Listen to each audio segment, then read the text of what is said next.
Mert babam biz çabuk mu? Niye bak şunları almamaz mı ya? Mert oldu. Biz rapıda Mert babamın da bu.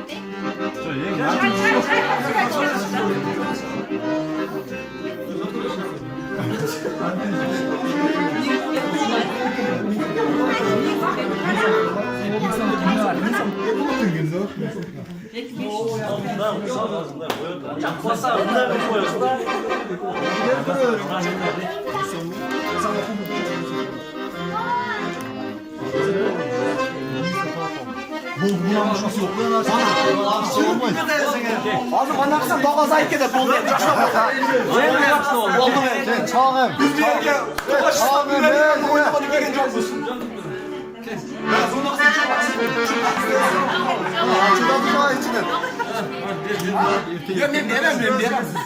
Bozu vurup gibi vallahi olasın. Dönlerine girip bir açın ana ona. Yok kendi açın. Çalın.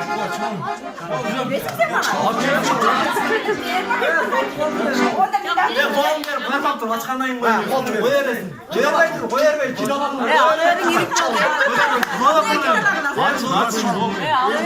Çarpı tarla görebilirsin yani çalın. Öz içinde bro. Ya dur. Tuk deseniz. Hadi orada aytasın.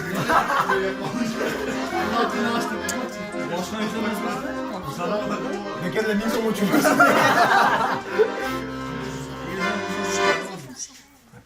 Aynı kayına gelince o gün ama aslında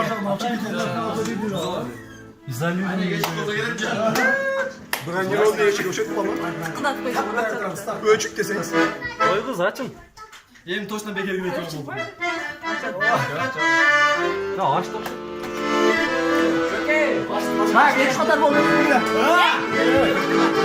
Suyum bayramı bugün. Now you don't, you know, back in Stora, you know, the set cover. I pick it very Хорошо. Baktım